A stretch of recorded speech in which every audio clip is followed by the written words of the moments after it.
Well, hi and welcome to everyone. My name is Juliet Dryden. I'm the director of BISA.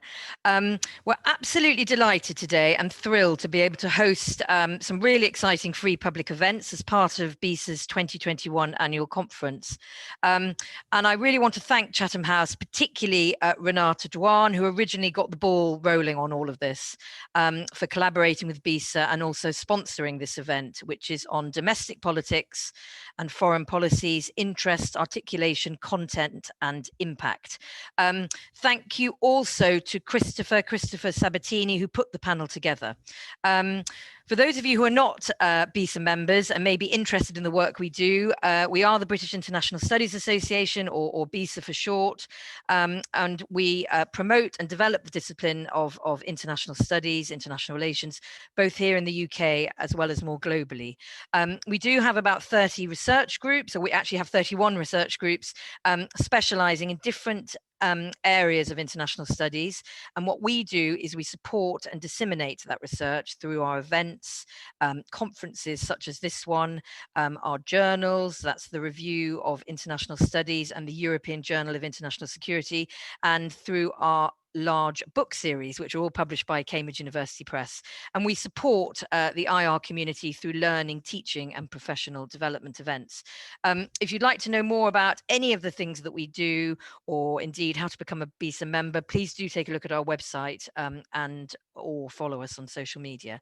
I'd now like to introduce today's chair, Dr. Renata Dwan, who is the Deputy Director and Senior Executive Officer at Chatham House. I will leave it to her to introduce the rest of the panelists, but I just want to say again, thank you to you all for agreeing to participate, and we're really thrilled to have you all here. Thank you. Great, thank you so much, Juliet. Good to be here and welcome to everybody.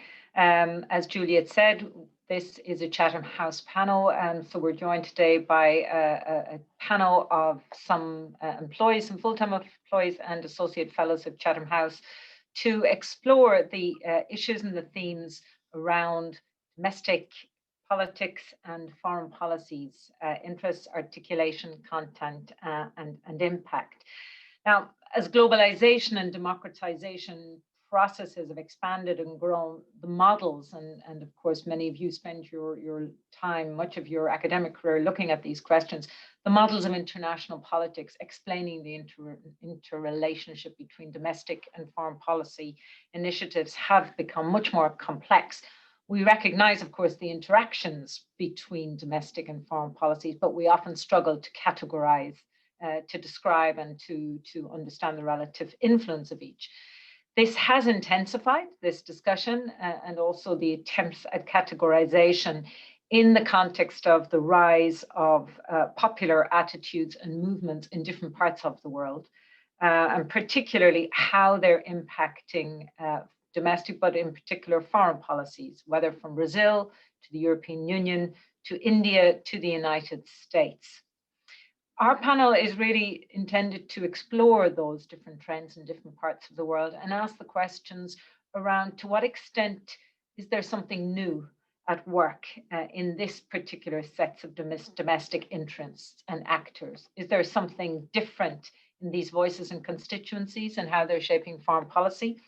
And what are the ways and they have articulated those views and the specific impact it's having on public debate over foreign policy and on specific foreign policy processes? So that's the themes that we're going to look at today. Let me briefly introduce the panel and then we'll get straight into the discussion. I'm going to start from what is my top left corner, Angelos Chrysogoulos, who is a lecturer in politics at London Metropolitan University and currently a Jean Monnet Fellow at the European University Institute in Florence. Angelos has been examining foreign policy stances and actions of populist parties in Europe, and it's on that theme he'll present today.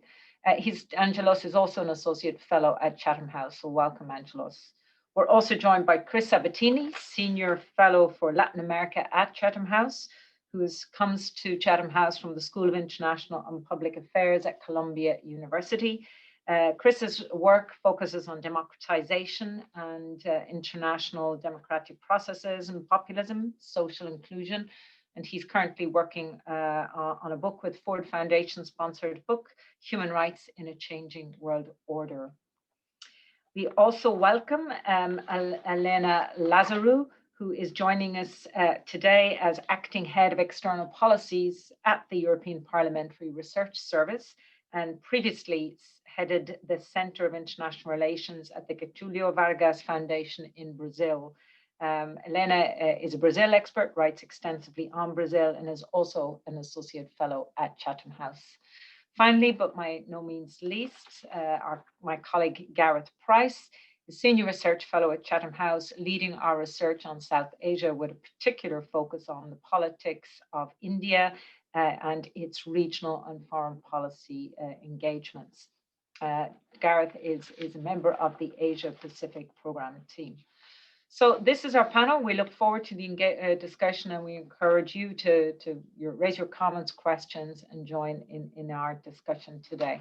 I'm going to start with you, Angelos, and open the floor to you to present on the European perspective and trends and facets in populist movements in Europe. The floor is yours, Angelos.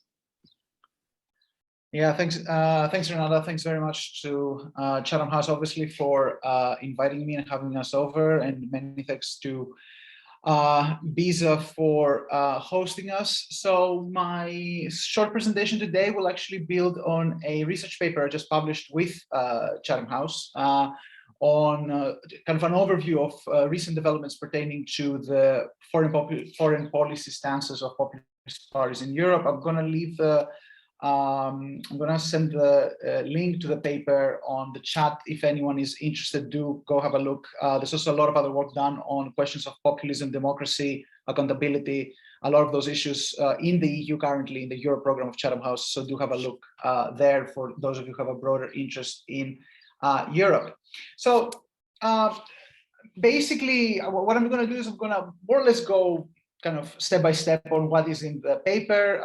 If those of you who have a more academic mind about those things, it does fall within the broader field of foreign policy analysis. And of course, the broader theme of this panel, which is about the domestic drivers of foreign policy, it will have more of a policy and what could say perhaps a descriptive dimension. But I do think that the paper does goes some way towards systematizing those findings about patterns of populist foreign policy in Europe, and I will end with some theoretical reflections.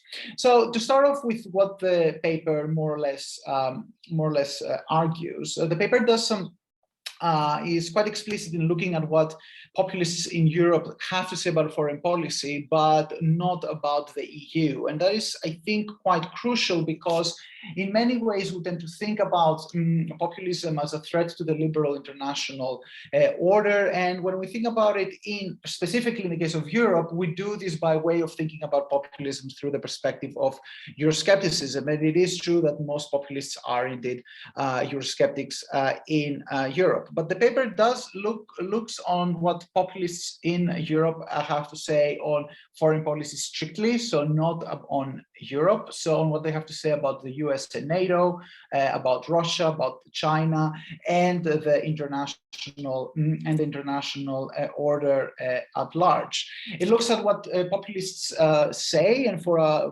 long time, for many years in the study of populism and foreign policy, this was really an analysis of what populists say. But we're now in a position, whether you like it or not, I don't know where people stand on that, but we have a pretty long experience now of actually populist governments in Europe in recent years. So the paper actually is in a position to assess what populists do in government with regards to foreign policy. So essentially what the paper argues is that there is no homogeneous populist approach. There's no populist playbook to the question of foreign policy. So from the beginning, it argues that this homogeneous image of populism as a uniform threat to the liberal international order doesn't really hold. Populists themselves come in many forms, ideological forms. You have populists populism on the left and populism on the right, which already determines both the stances, but also the argumentation that populists have about foreign policy. And also, as is the case with foreign policy always, I would say, and it's important to remember, populists themselves function under important systemic and international constraints. So, in other words, they have to engage with established conceptions of the national interest and geopolitical pressures on their state. And the question here becomes, if populism is an ideology that more or less says that the people have to fight the elites and it's an anti-establishment ideology, what does it do about where populists stands with regards to the national interests? Conceptually, I would say there is an idea that a populist may actually oppose established conceptions of the national interest, because this is quote unquote determined by the elites or elite accommodations, or it can actually defend a fundamental version of the national interest, precisely because the elites have betrayed it. And that already shows you that it is very difficult to find specific patterns policy-wise as to what populists do in Europe in foreign policy. So the general finding of the paper is that first, there is not one populism, there's not one populist foreign policy, there's not one populist playbook. And the second finding, which pertains particularly to an overview of actions of populists in powers in foreign policy, is that there is also no easily quantifiable impact in terms of practical policy reversals or policy departures from established patterns of foreign policy in a state. This may sound a bit strange. I am looking at cases of populists in power in countries such as Poland under the Law and Justice government currently, Hungary under Fidesz, Greece, where we had a populist coalition of the left and right, Syriza and the independent Greeks for 4 years, and Italy, where for a year and a half we had a populist coalition of the Five Star Movement and the League. And then I'm also looking at cases where populists were present as part of coalition governments, usually as junior coalition partners in places such as Spain, Austria, and Finland. Again, there is quite a large variety of geopolitical positioning, of historical traditions, of strategic traditions, and of ideology of populists for us to be able to have some general conclusions. And the main findings, what I see when we look really precisely at what populists do in power, is that actually core foreign policies remain relatively unaltered. These are parties that supposedly were or are Eurosceptic when they came to power, but of course they have never left the EU. Some of those are parties that, while opposition, used to express strong reservations about NATO. Syriza in Greece, for example, of course, they have remained in NATO. More or less, the core strategic orientation of those countries has remained unaltered. These countries continue to engage with the main structures of Euro-Atlantic cooperation, where they have long existed. We do see experimentation. We do see efforts to change foreign policy. We do see, for example, an interest in striking new partnerships with extra-European or extra-Western actors. The case of Hungary with Russia and China is a case in point. But I would argue that while this is much more important in allowing populists to present themselves as something new or something unique, we don't really see a change in the actual orientation. What I would argue is different is precisely this argumentation and the discourse that comes along with these fundamentally stable foreign policies. So what we see really is actually lots of the same stuff being done, but presented or articulated in a different way. So for example, in the case of Poland, we know that Law and Justice is itself quite anti-Russian, and that does not make it any different to most other Polish political parties who consider Russia to be the main security threat to Poland. The piece itself is quite Atlanticist, which actually belies the idea that all populists in Europe are pro-Russian. This is a very notable exception to that. However, what is interesting is that during the time of peace in power in Poland, while you have Donald Trump in the United States, what you have is an attempt to re-articulate Atlanticism from something that is liberal and institutional based and potentially universal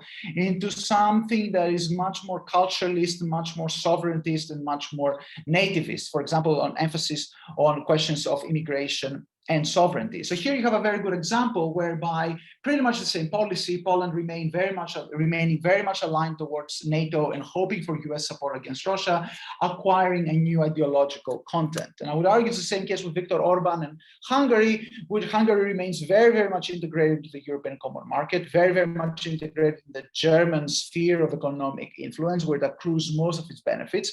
But Orban experiments a lot with Russian and Chinese relations, most recently with the Russian-Chinese vaccines, precisely to show the idea that he's doing something very differently, and essentially to move this idea that Hungary follows a non-Western political model, what he calls illiberal democracy. The paper also develops a typology of populist foreign policy in Europe, again, more in terms of how they say in the policy outlook rather than what they do in power. I differentiate between what I call continental nationalists, meaning primarily right-wing populists from continental Europe who tend to be quite skeptic about the US and NATO and quite aligned towards Russia. This is the classical model of right-wing populism that most of you would have in mind for right-wing populists in France, in Germany, Austria, Hungary, and Italy. Atlanticist nationalists, which are right-wing populists who actually quite opposite to continental nationalists, tend to be quite pro-NATO. And that's the case not only in Poland, but primarily in countries with an Atlanticist strategic tradition, be it the UK, the Netherlands, or Scandinavian countries. And finally, populists on the left, which I call anti-imperialist internationalists, who tend to be skeptical about NATO and the US, but do so less on the basis of nativism and nationalism, and more on the basis of questions of global economic justice. So I close with the theoretical implications of my paper and those findings for those of you at BISA who might be interested in it.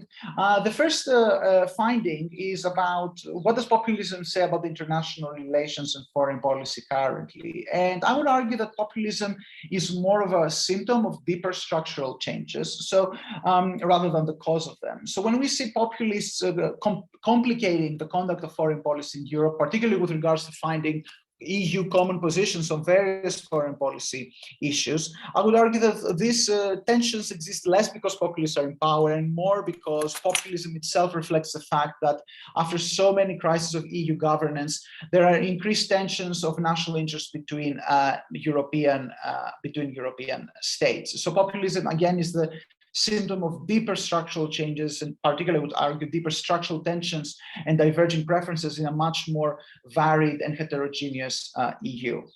A second impact of populism, I think, in international relations is that it gives an increasing role to ideology in IR. This is paradoxical because in academic literature, we consider populism to be a so-called thin ideology. So it's not a developed ideological system like conservatism or nationalism or socialism or liberalism. But I would argue that populism is a pathway through which foreign policy becomes politicized. And this means that then other ideologies come into play. I discussed already the example of Poland and Trump. This is an example where a fundamentally strategic relationship of a country such as Poland, which considers its close alignment with NATO quite important for its security, could acquire an ideological, in this case, right-wing nativist underpinning.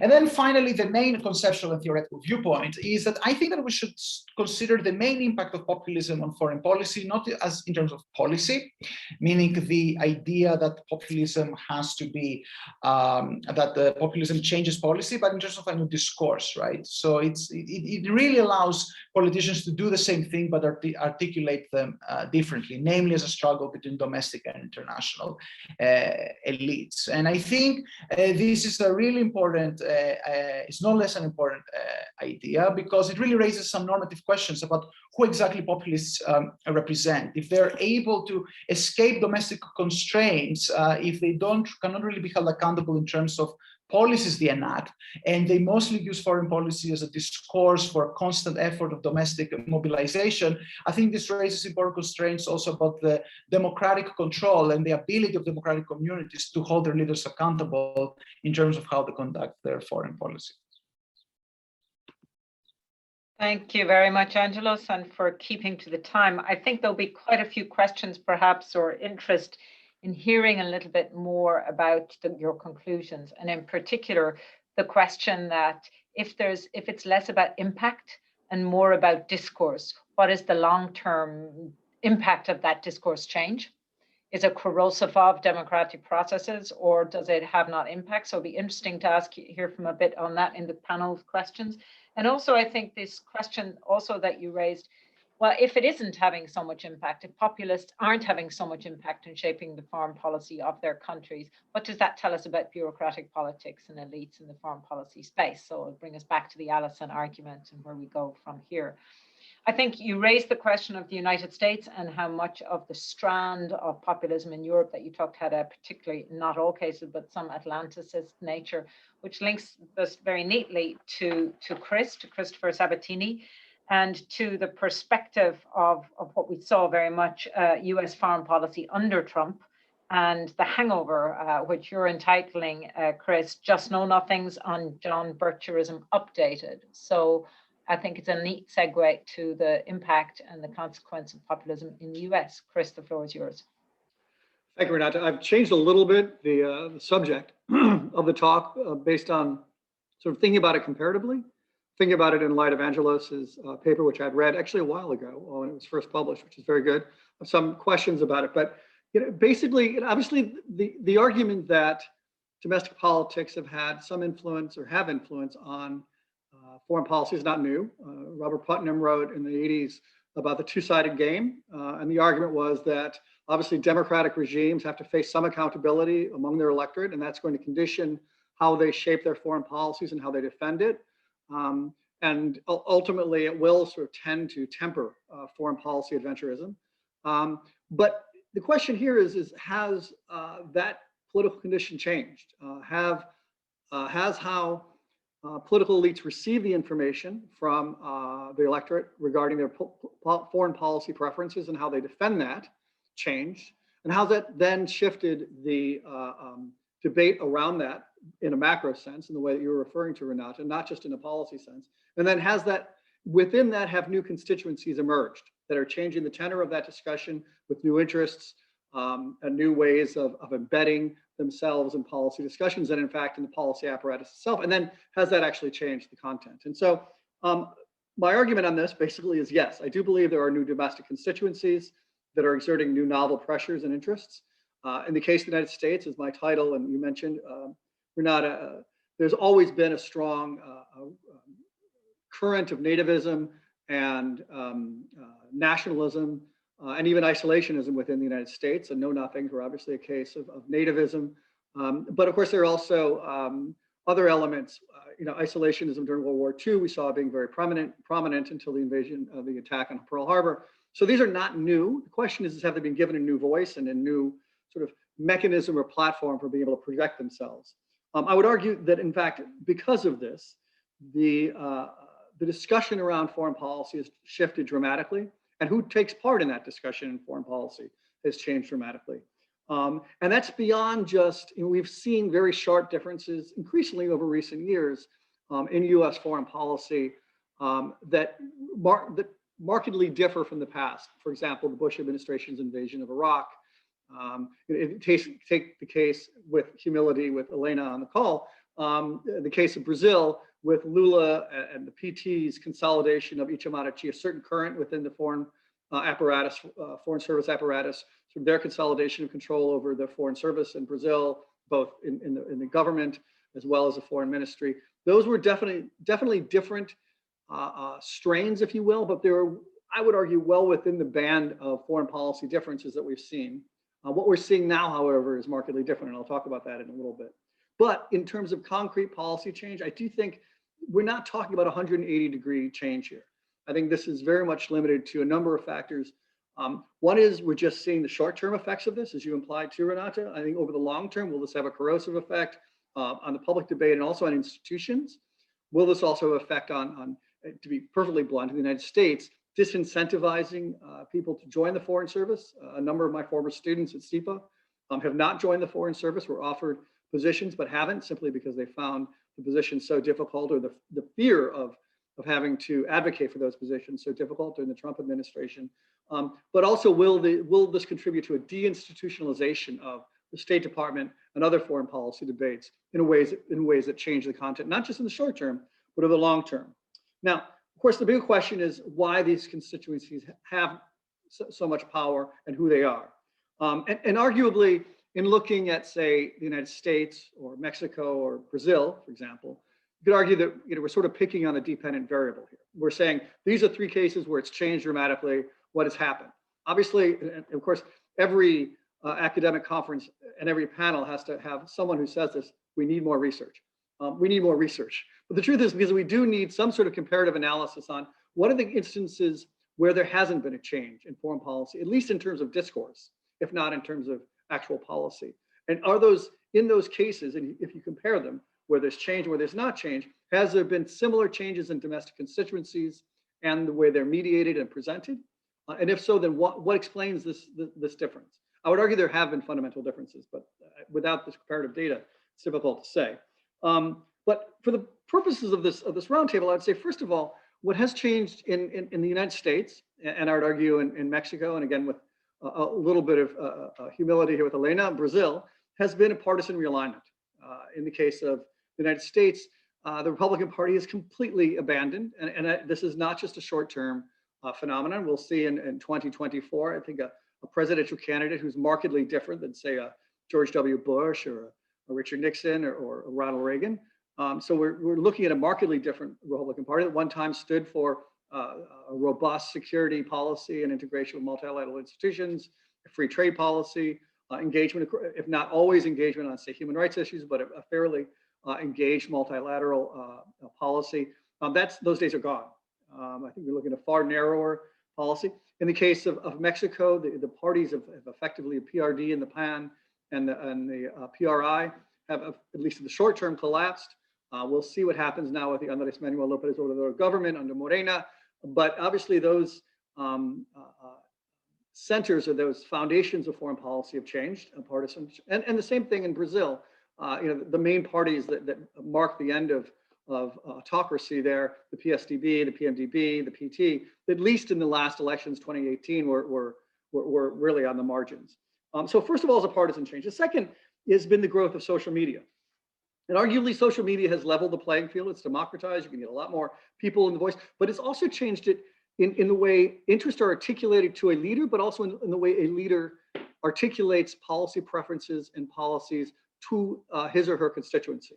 And that's different than what Robert Putnam was talking about. Now, obviously, a lot of people are talking about social media and they know it a lot more than I do. I haven't even been on TikTok, for example, although I'm not sure there's been a lot of foreign policy debates on TikTok. But the point being is that this is sort of leveled the playing field in the way, and is allowed for a number of splinter groups to have voices in foreign policy that they didn't have before. This includes, but it's not limited to, social media, but evangelicals, more fringe groups, nationalist groups, racist groups, as well as groups arguing for social justice.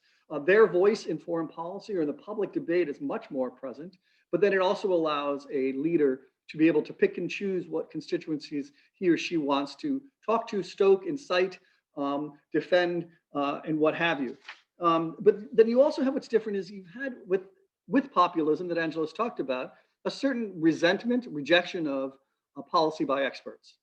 There's an idea that anyone should be entitled to weigh in, and I'm not saying I'm not elitist, but that has certainly changed. And consequently, the think tanks and universities and clubs of foreign policy, sacred cows, that at least like to believe they shape foreign policy, and that maybe includes Chatham House, may not be doing it as much as they used to in the past. What that means is in the United States, CSIS and AEI, the American Enterprise Institute, were always, very much Republican-oriented think tanks that in many ways shape the agenda, AEI in the case of the neocons, CSIS in case of George H.W. Bush. Heritage Foundation is even really was prominent during the Reagan years, and really, while trying to keep up and express a sort of populist underpinnings of the shifts in Republican foreign policy perspectives, really sort of didn't keep up with Donald Trump. And so you've had the marginalization of a lot of these traditional sort of, as I would say in Spanish, factores de poder, these drivers of foreign policy analysis. And that's changed dramatically. That now, at least in the case of Trump, and I think to a certain extent, certainly in the case of AMLO in Mexico, for example, and I'll let Elena speak about Bolsonaro, but they can speak directly to more fringe constituencies that are not part of that hoary foreign policy elite. And that changes it dramatically. It allows them to set their agenda in more ways, but it also allows them to appeal to more splinter groups. Now, the question is there a set of policy preferences that mark all of these, let's say, United States, Brazil, and Mexico? And I would argue in this case, and I'm not going to challenge, Angelos has done a far deeper study, but I think in this case, if you look for a lower common denominator, I think you will find one, which is a rejection of multilateralism, a certain rejection of the international order, and a lack of willingness to sacrifice what they perceive their constituents or led their constituents to believe is their own personal and domestic interest in the service of a larger liberal order. And that's very much different. We see this with Bolsonaro. We've certainly seen it with Trump, and we've certainly seen it with AMLO. In the case of AMLO in Mexico, really Mexico has receded from what had been for the last 20 years a very activist foreign policy of Mexico, trying to gain access to foreign policy institutions and multilateral institutions. Angel Correa being head of the OECD is one example. They've simply pulled back, whether on matters of human rights, trade, and the like. And that's very much, I would argue, in line with this idea of this nativist, more splintered sectoral foreign policy constituency that is driving at least one segment of the foreign policy debate in these cases. Now, what is the impact on these? And here, I would say it depends in part on institutions. I mean, this is what political scientists always say. Always depends on the institutions, but it does. I think the United States, the deep state that Trump complained about, obviously sort of limited his latitude in being able to dramatically change U.S. foreign policy. But there were some changes. You had an evangelical Secretary of State who promoted the document on unalienable rights and the human rights agenda, reduced and even openly mocked NATO, led to questions about NATO. You have with Bolsonaro an attempt to de-link, sometimes unsuccessfully because of the institutions, an attempt by Bolsonaro to follow, for example, the Trump lead in making Jerusalem recognizing Jerusalem as the capital of Israel was sort of walked back because of domestic constituent interests. So the capacity, for the moment at least, to dramatically remake foreign policy by these constituent groups and those who represent them or stoke them for their own narrow political views has been somewhat limited. I would argue, though, over the long term, the public debate will be shaped largely by these groups. And so I don't think we can take a measure right now of what their impact will be. As I say, in the United States, I think a real marker will be the 2024 presidential elections. Will this be sort of warmed over Trump, or will it be back to the Republican Party of late? I don't think it will be, in part for the reasons that I said. Domestic constituencies are stoked, they're ready. They've had access to power, whether it's evangelicals or other groups. And I think they're going to speak very forcefully in the public debate on foreign policy. And I would add one last thing. I know I'm out of time, but I'm going to, the truth is a lot of the issues that they speak on are ones that are what was termed decades ago as intermestic, international issues that are domestic in sort of flavor. This in many ways is what is in the United States is driving those interests, immigration and trade primarily, as well as the backlash from sending US youth to fight wars that they didn't ask for, Iraq in particular. In those particular cases, those are domestic issues that have a particular international focus.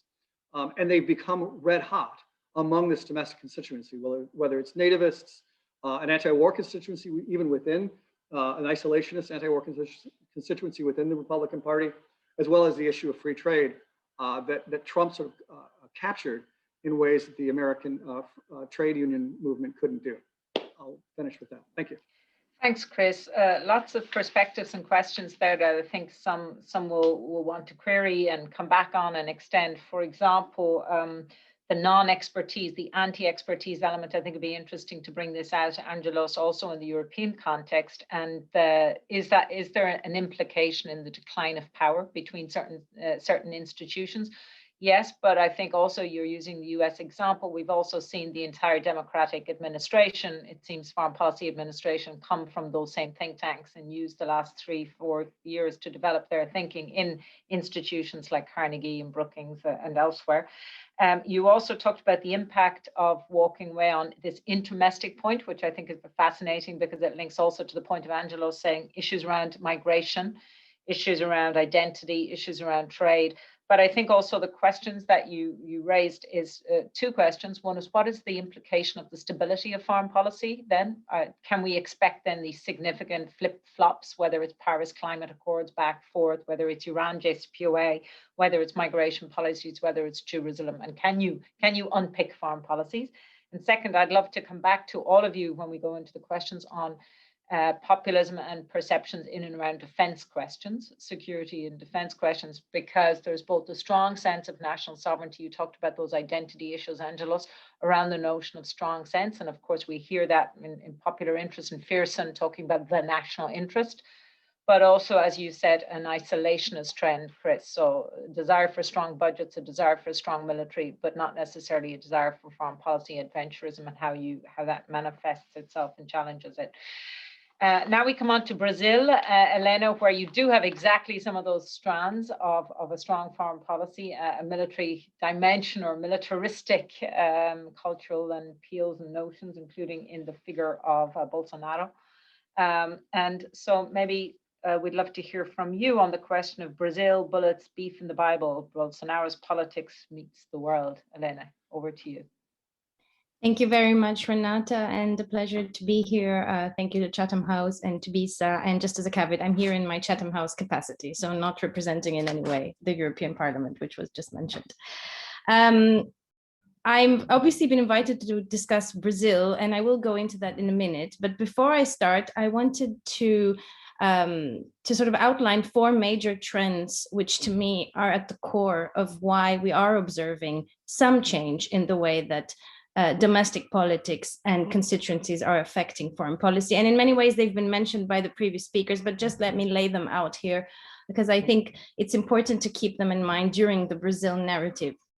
The first is actually the systemic change in the global order. And I think this is important because it actually gives foreign policy options, which at the moment are polarized in the same way that the global order is polarized. So we are now in a period that is, I would argue, post-multipolarity. We are in a period where potentially we are looking at systemic rivalry between democracies and non-democracies, to put it bluntly. And this gives 2 very polarizing foreign policy options to governments and then to governments who would like to counter their predecessors, so sort of adopt a completely antithetical approach to international relations and to foreign affairs than their predecessors. The second is that while normally, so if we look at, for example, the Cold War period, such an environment would not necessarily trickle down to domestic actors or civil society or publics to the extent that it would form their political preferences. I would argue that social media and the way that information is circulated today does actually bring that element, that polarization of the international order down to the citizen. So we see the average citizen will be discussing China versus US, having an opinion on it. It happened during the Cold War, but now with social media, it's an everyday part of life and therefore very easy to manipulate by political leaders and by parties.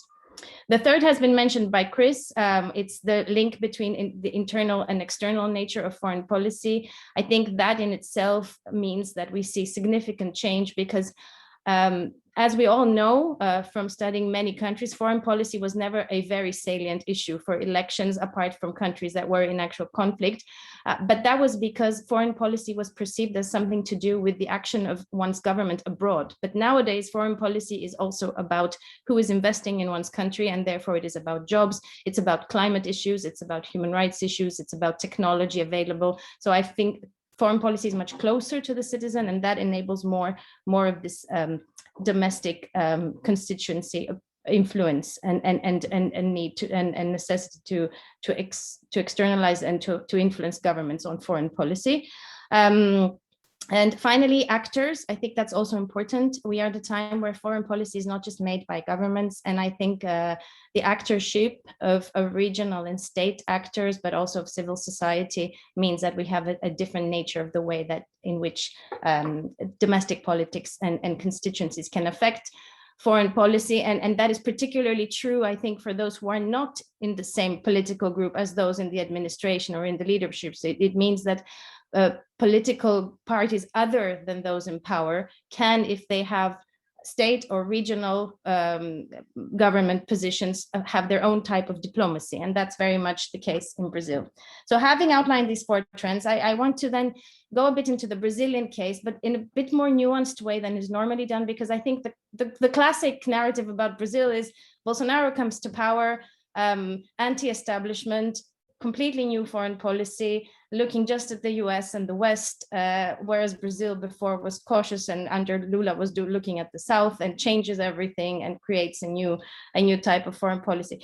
But I think it's a bit more nuanced than that. And I think that also has to do with the domestic constituencies that Bolsonaro was aiming at attracting to get elected. So if you will bear with me for a few minutes, I want to go into a bit of a comparison of what's been happening since roughly 1995 in Brazilian foreign policy. I'll do it really quickly, but it's just to bring us to the Bolsonaro moment. So because not so many people know Brazil. So Brazilian foreign policy since 1995 has really been about 2 basic fundamental aspirations and pursuits. One has been the pursuit of prestige perceived to be a rightful place of Brazil in the international environment because of its size, particularly because of its resources. So seeking that prestige, and it's also been about maintaining sovereignty and autonomy, and that has a lot to do about with the post-colonial legacy of Brazil. So these pursuits, prestige or recognition, I would call it, and sovereignty, for the longest time, and I would argue since 1995, under both the Fernando Henrique Cardoso, so the PSDB and the PT, the Labour Party governments, were seen as linked to pursuit of multilateralism, wherein Brazil would manage to have the power through its rightful participation in multilateral organizations, including potentially a permanent seat at the UN Security Council, a recognition as an OECD country, etc. These pursuits were seen as to be pursued through multilateralism, not through military means, because Brazil actually has a very not very significant military presence in the world, or at the time did not have, even though it has a relatively high military budget, but a lot of it's about personnel. And in any case, the idea being post-military dictatorship was to pursue soft power rather than military power. So we've seen Brazil use human rights, pursue climate and environmental policy leadership as means to establish itself in the international environment, but always through the UN, so that everything is done under an international law framework where sovereignty and autonomy is guaranteed. And we've also had some elements of transactionalism when we look at Brazil's relations with the US and the EU traditionally. So even under the developmentalism paradigm, the United States was seen as, not to interfere, but to trade with and to have economic benefits from. So this overall narrative, combined with the coincidence of the Labour Party and Lula with a very prosperous moment for economic growth, was also extended to include Brazil asserting autonomy through the BRICS, through the IPSA grouping, through the Global South, and through relations with Africa, through, at that time, for the first time, actually, Brazil taking a bit of a leadership position in United Nations peacekeeping missions. And that was Brazilian foreign policy for the longest time. And at that point, that paradigm, which seems to be working, is disturbed completely by internal domestic reasons, which is the way the Brazilian economy begins to crumble, which is the revelation of corruption scandals, and which is consistent with that increase in crime and violence and public security concerns.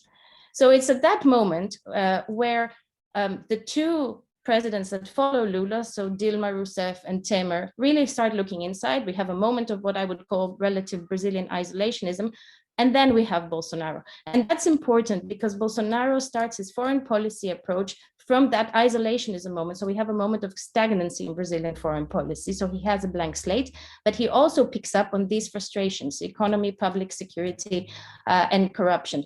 And to sort of ride that wave of frustration, he needs to bring together, I would argue, constituencies and factions of Brazilian society that don't have that much to do with each other. So he needs to bring on the military, he needs to bring on the neoliberals and the free traders who want to improve the economy, the military because of public security concerns. And he also wants to bring on a constituency concerned about ethics, seen as the opposite to corruption. So to do that, he brings together these three different factions, what is called by most of us who analyze Brazil, the anti-globalists, the military, and the neoliberal free traders.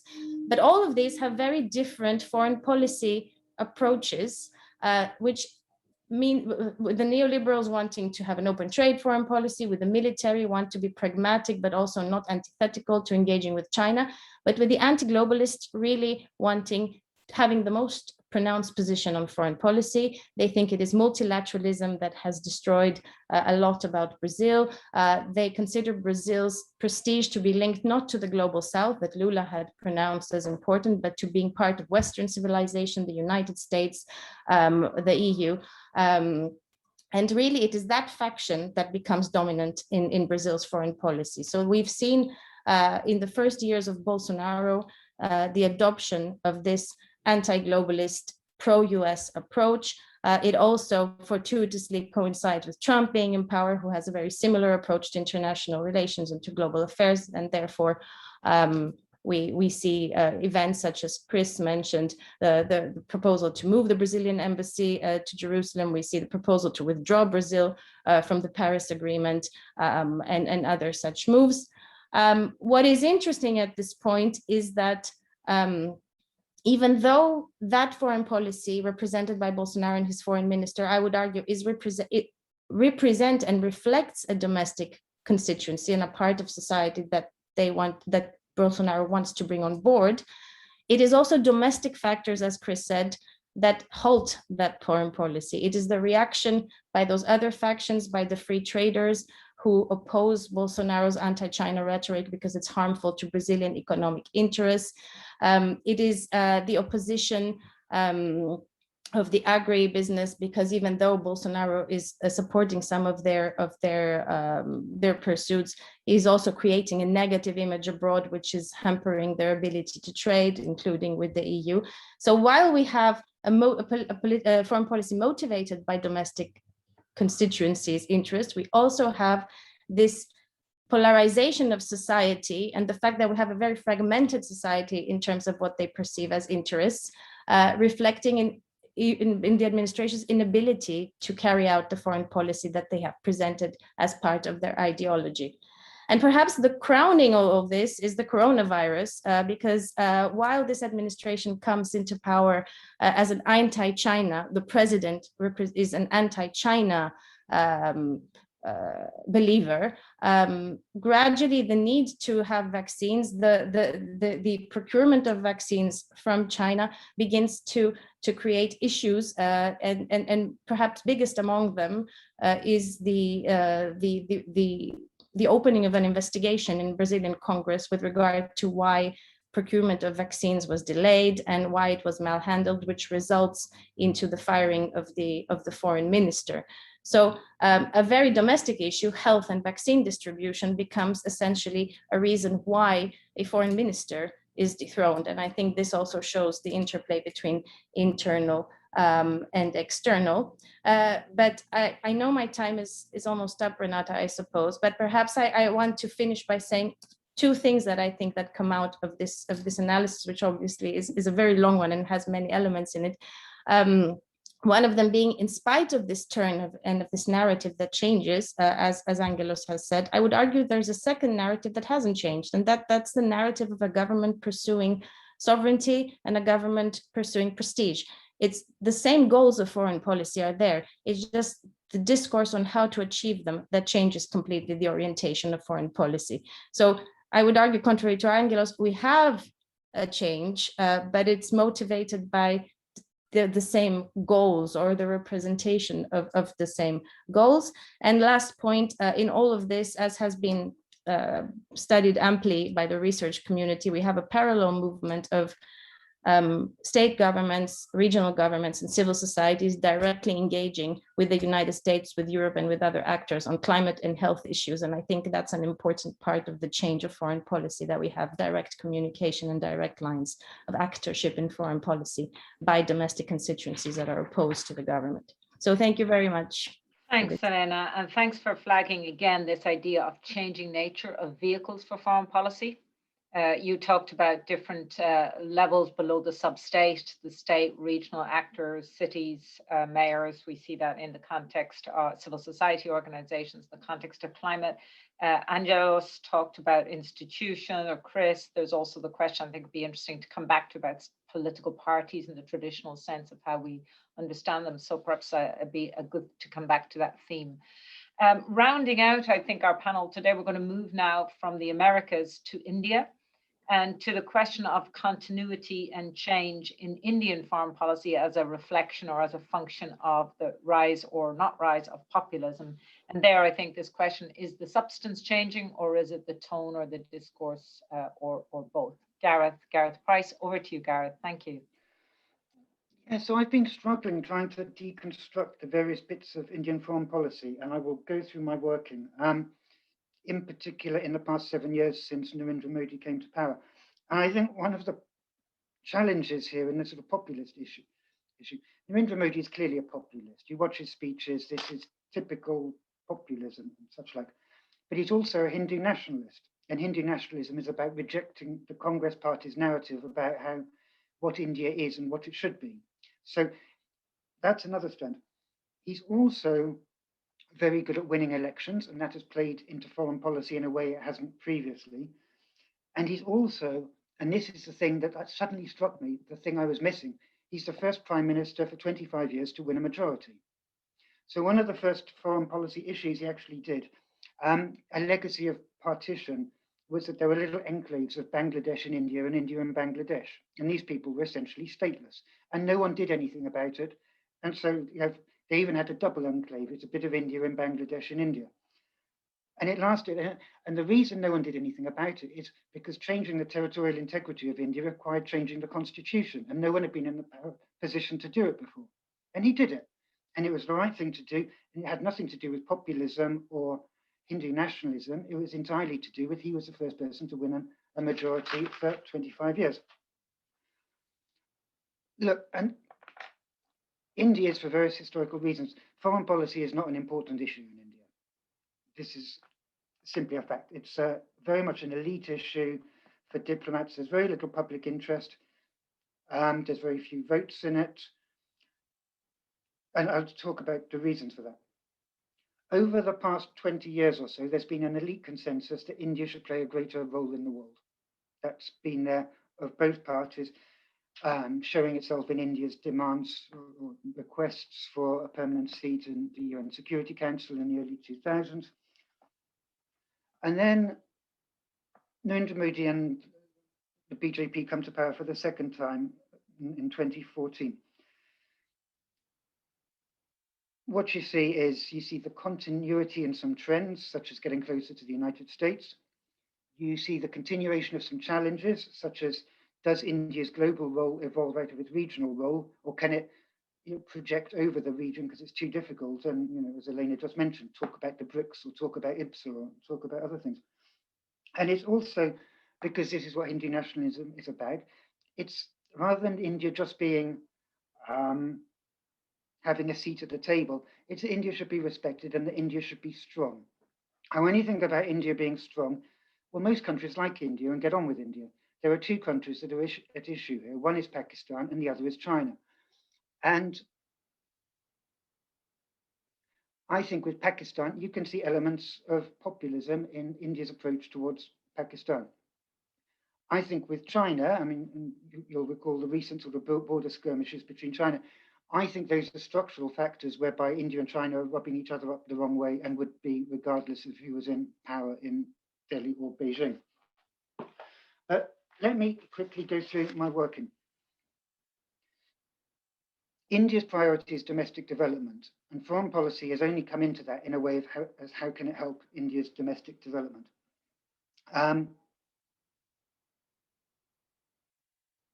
This dates back, I think, to the early years of India, which certainly lasted up until around 2000, which was the Nehruvian system of India's foreign policy, which is, I think, quite unlike most others.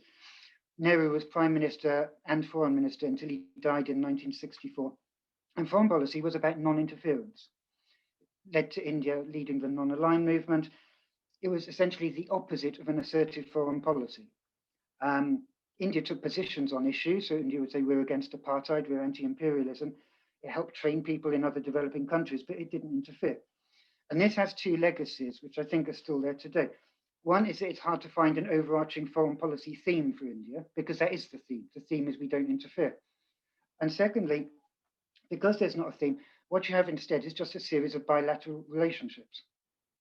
And that's the best way to see it. It has a relationship with the United States. It has a relationship with Pakistan. It has a relationship with Sri Lanka. But there's no overarching theme that you can kind of interrogate and say, aha, here's something that's changed, because it's all bit by bit. And all of this non-alignment, it all played into the thing that Hindu nationalism doesn't like, which is Mahatma Gandhi's non-violence and this sort of thing. So that's the kind of foreign policy. True, India did fight 3 wars against Pakistan and 1 war against China, but except for 1971, where there was a civil war in East Pakistan and millions of refugees going into India, it didn't start any of them. It reacted to other countries. Now, because of non-alignment and all of this, India wasn't taken hugely seriously, particularly after the 1971 war, by the West in particular. The West saw India buying its guns from Russia as being kind of its pro-Soviet Union, really. But the tipping point was under the change happened under the first BJP government in 1998, when India tested its nuclear weapons and countries started to look at India. And then India had its economic reform program in the early 90s, which again was starting to trickle through, so that suddenly India was seen as an economic potential powerhouse as opposed to a land of mysticism and such like. And this happens at the same time as people are starting to be concerned about China and looking at the map and saying, well, look, here's India. It's this country that could potentially be some kind of buffer state, or counterweight or whatever. So you have a convergence of India's economy starting to grow, the Indian diaspora starting to return back to India, as opposed to generations of educated Indians wanting to leave India and go and get jobs overseas. And so you have that pre-existing idea that India is this exceptionalist civilizational entity as opposed to a regular nation state. And so India starts to seek a bigger global role, with the caveat that even in 2010, the former Foreign Secretary wrote an article saying people are looking for India to play a global role 10 years early. We're not ready for it yet.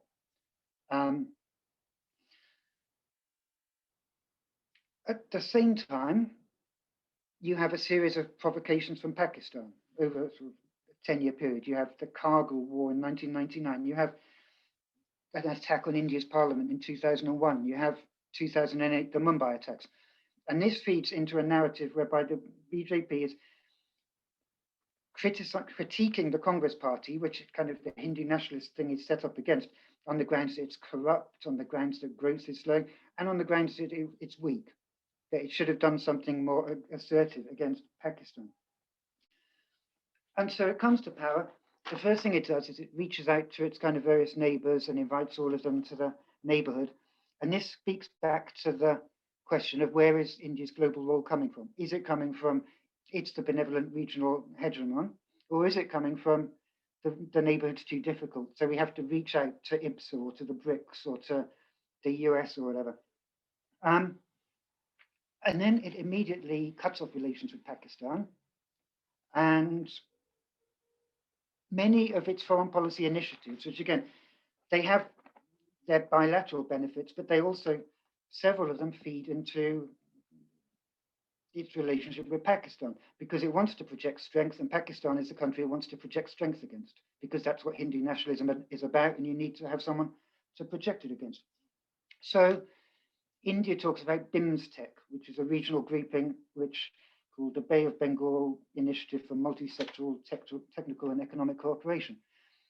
And it's not really committed to BIMSTEC, but it doesn't want to, it knows that regional cooperation is a good thing, and it doesn't want to talk about SAARC because Pakistan's in SAARC. So it talks about BIMSTEC.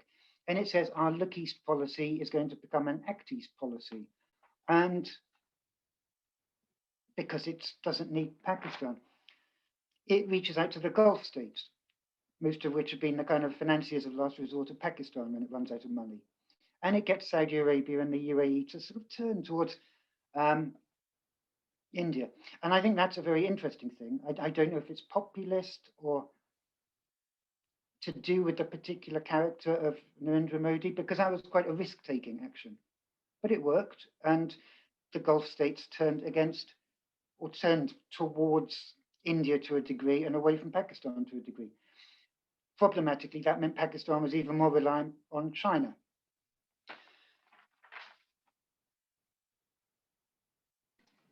And then, of course, before the election, it ends up bombing Pakistan, and that helps win the election.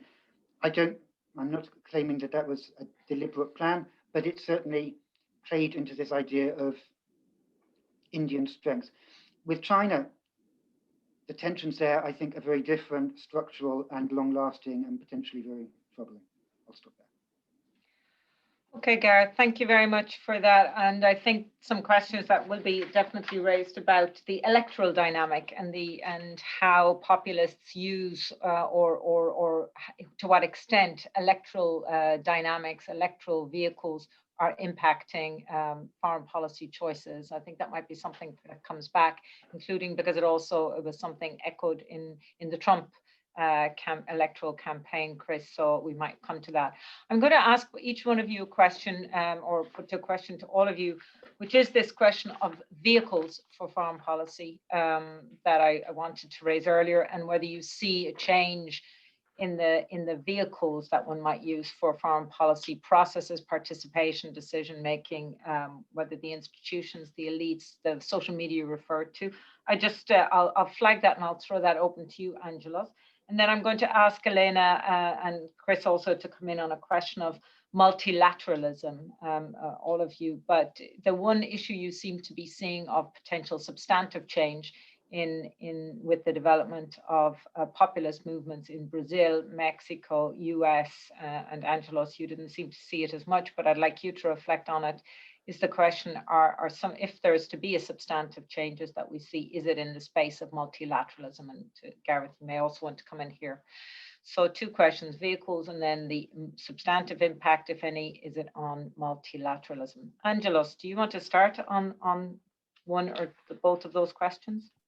Yeah, sure. I'll try first the question of vehicles, by which I understand you mean probably the overall kind of societal or institutional context within which foreign policy takes place. And in this case, I think this is a very good way by which you can appreciate the impact of populism. In what I said towards the end of my presentation, less as a cause and more of a symptom of other processes that are taking place in the conduct of foreign policy, which probably populists are very good at taking advantage of, but it doesn't mean that they bring them about on their own. So, populists did not create social media, right? I mean, let's put it that way. Or in the case of in the case of Europe, we have the relative reduction in the role of the traditional political parties, right? We increasingly see fragmentation of party systems. We increasingly see various movements being created, and this is not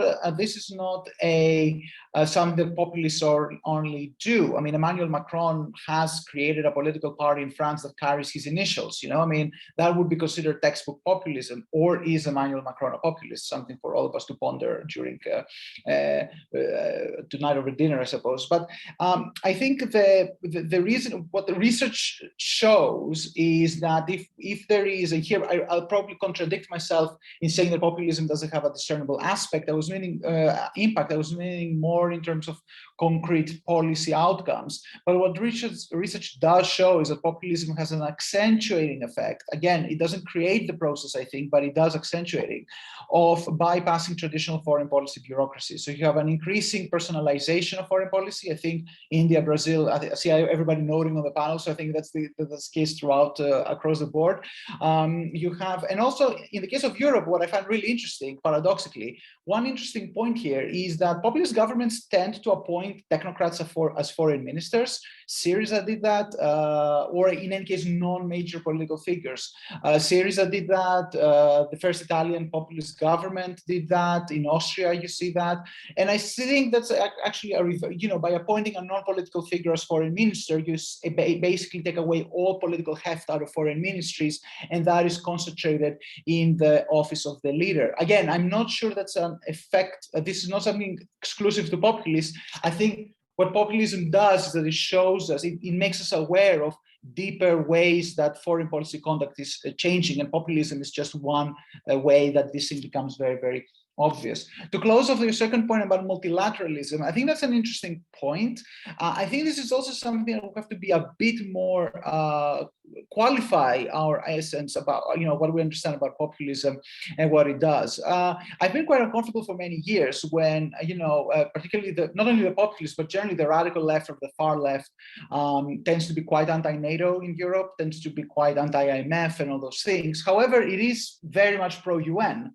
Does that make them anti-institutionalist? Does it make them anti-international liberal order?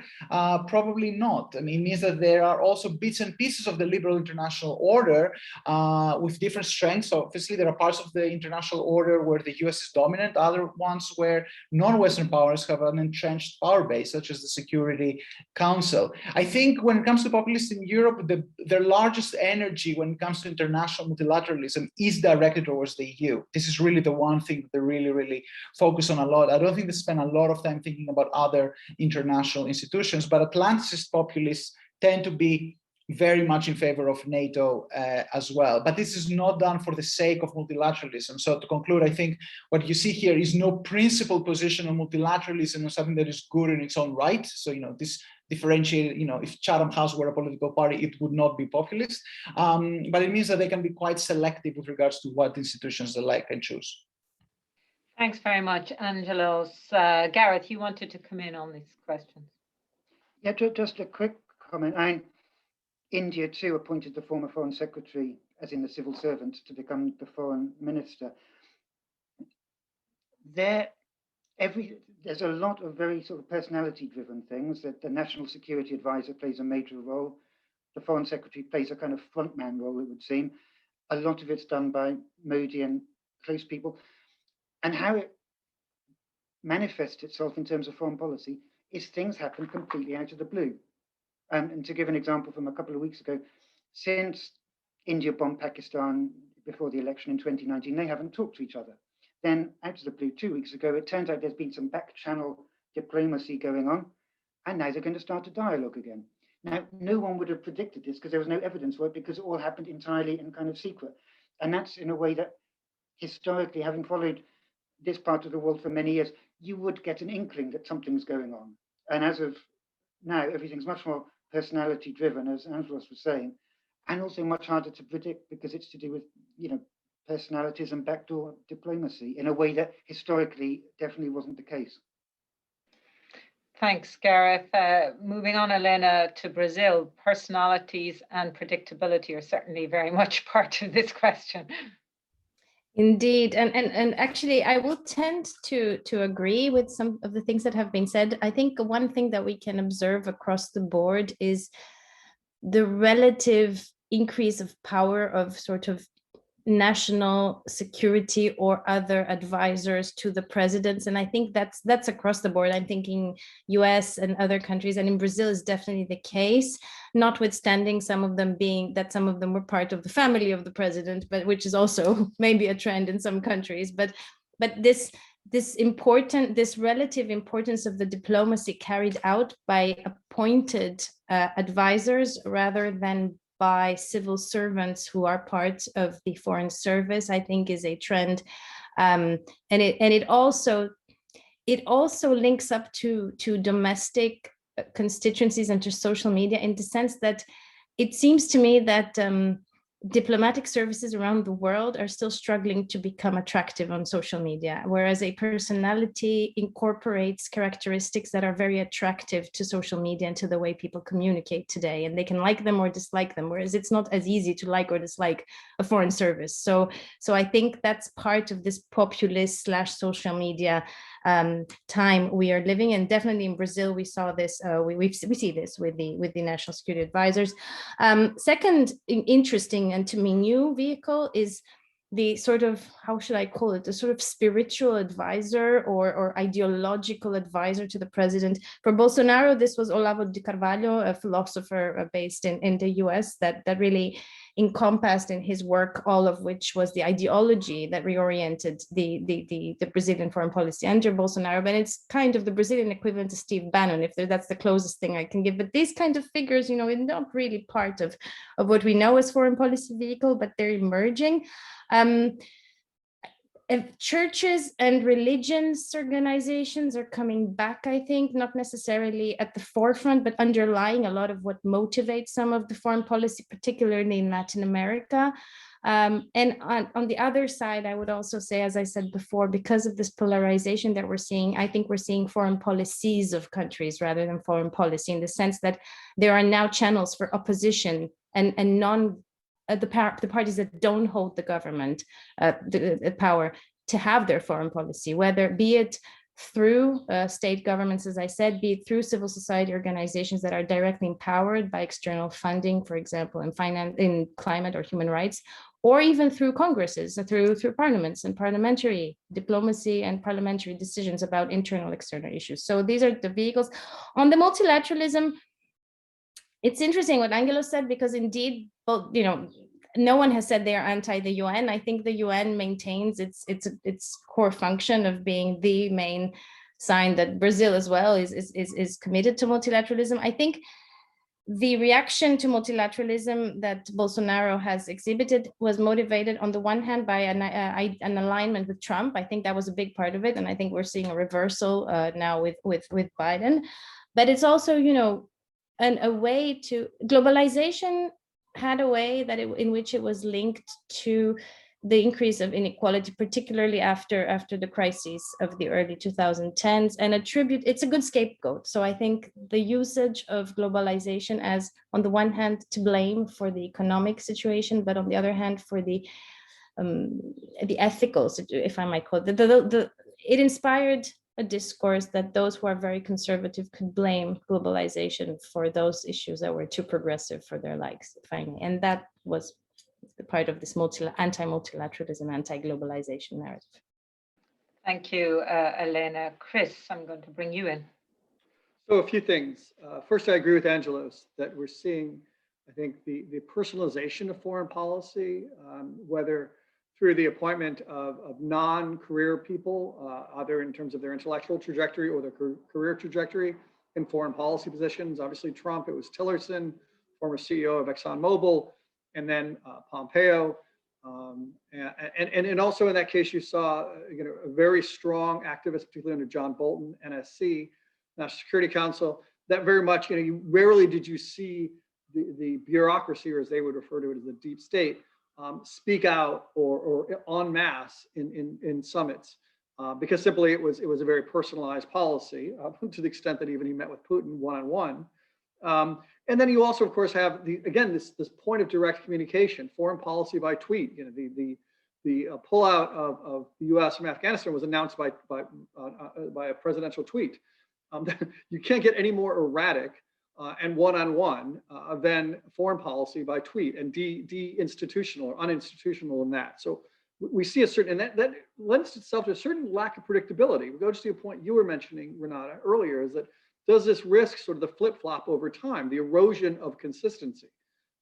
In domestic politics, whether it's economics or what have you, or social services, social policy, policy consistency across administrations is key to success. Have we lost this, in fact, in terms of state policy? Now, to the issue of multilateralism, I would challenge a bit the notion that just because people love the UN, that people have a mixed view of multilateralism for one reason. One is at the risk of offending a panelist who worked at the UN here. Maybe it just doesn't matter that much anymore. It's easy to love it because it doesn't. Because it goes to this point: is that the fact is, the very definition of effective multilateralism involves a surrender of a certain amount of sovereignty for broader public common goods. That isn't the way the UN functions anymore. And in fact, when push comes to shove, whether it's in the EU or whether it's in the ICC or whether it's even to a certain extent NATO or whether it's in the UNHRC, when push comes to shove, would these countries that have often seen the UN as being a way to shackle superpowers, and particularly the United States, and contain them and a forum for themselves, would they be as willing to tolerate a more vocal activist UN in those cases? Then I'm not sure, because I don't think it's really come down to that. So I'm not sure the UN and their support for it is really a litmus test, in all due respect to the UN. I think an interesting point, and also the need to unpack a lot more of these multilateral processes, as each of you said, because reflecting different constituencies. I'm going to open the floor before we have too much time goes by to any questions, comments from anyone in the audience. If you have a question, please put it in the Q&A or put it in your, put up your hand and I'll bring you in. If not, I'm going to thank my panelists for an interesting, thought-provoking, I think more questions than answers, in terms of the trends, in terms of to what extent does the populist trends that we've seen in the countries and regions they've surveyed, to what extent that reflects changes in substance of foreign policy, changes in tone of foreign policy, changes in the modules and the modalities by which foreign policy is pursued, articulated, communicated. And I think what all of you have seemed to say is perhaps less on the substance in the short term, but the discourse and the impact of the discourse may well have some much more longer term processes and impacts and influences. And you all have pointed out a certain feature of the populist movements that you've studied, which is an emphasis on strength, an emphasis on assertion, an emphasis on sovereignty that can sometimes perhaps lead to more rather than less attention on foreign policy, or at least some particular traditional or non-traditional notions of it and its practice and its assertion. So let me thank my panelists. Let me thank Angelos, Christopher, Elena, and Gareth for joining us here today. Thank you for joining us, and we look forward to listening to you in future discussions. Wish you a good continuation of BISA. All the best. Take care. Thank you very much.